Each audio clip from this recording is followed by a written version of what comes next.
Yuk, mari kita menghitung cost accounting untuk membuat Indonesia menjadi negara superpower di tahun 2045 yang harus kita kerjakan saat ini. Sekali lagi, sekarang kita namakan Vision 2045 Indonesia Emas. Indonesia akan menjadi food country karena akan mengendalikan 50% pangan dunia. Beras akan kita tingkatkan 20 kali hasil produksinya. Pabrik pupuk akan ditingkatkan 20 kali hasil produksinya. Juga semua panganan tanaman lainnya. Storage pergudangan, cold storage dibangun di mana-mana termasuk untuk perikanan dan hasil-hasil laut lainnya. Di setiap provinsi ada. Wilayah Sumatera, Sulawesi, Papua akan jadi lumbung pangan dunia. Kemudian kekuatan mineral bahan baku diproduksi sumber daya alamnya tersebut, namun bukan untuk dijual seperti sekarang lakukan yang hanya jadi komoditas kalau sekarang. Namun semua diproduksi untuk jadi underlying printing money rupiah. Bahkan nanti rupiah bisa menjadi uang yang akan dipinjamkan negara berkembang lainnya seperti ke Afrika, Asia Selatan, dan lain sebagainya. Beda strategi peminjaman uang ke negara ketiga dengan strategi obor dan IMF. Kita tidak memberikan mereka bunga. Kita bukan negara yang memberikan debt trap dengan bunga seperti obor dan IMF, tapi memberikan finish produk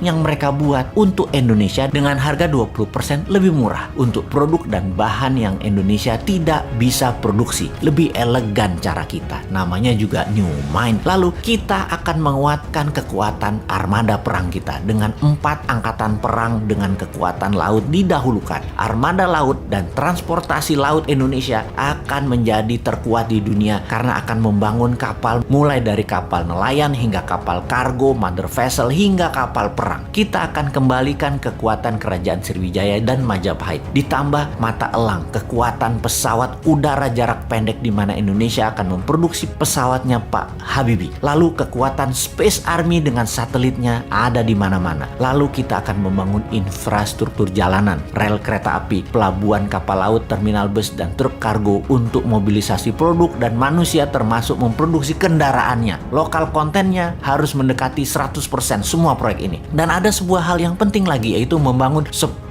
juta unit rumah yang semuanya nanti dicicil tanpa bunga kepada setiap peminat atau penghuninya. Dengan adanya 5G bahkan 6G, maka gerakan urbanisasi desa ke kota tidak diperlukan lagi. Orang malah banyak tinggal di desa, tinggal di daerah karena semua sarana terkoneksi dengan biaya telekomunikasi gratis. Untuk kesehatan bagaimana? Selain membangun sistem kesehatan yang masif seperti rumah sakit, puskesmas, posyandu yang gratis, maka menyiapkan sarana sehat menjadi wajib. Bukan hanya penyembuhan, imunitas ditinggikan warganya dengan vitamin, dengan juga dibangun banyak sarana olahraga publik. Taman kota dibangun, kompetisi hampir di semua cabang olahraga modern sampai tradisional. Di semua wilayah di setiap minggu ada kompetisi, juga ada pameran kebudayaan. Setiap minggu kegiatan keluarga akan penuh dengan kegiatan yang sehat dan kompetisi olahraga serta budaya yang semarak di mana-mana karena semua sarana gratis dan banyak. Untuk itu semua Indonesia memerlukan energi, dan energi listrik yang terbaik di Indonesia adalah energi bertenaga thorium, tenaga matahari, dan tenaga angin. Di mana listrik awal ini bisa menjadi sarana mencharge baterai untuk setiap kendaraan di Indonesia. Mobil listrik, motor listrik, bis listrik, truk listrik, kapal laut listrik, dan lain sebagainya.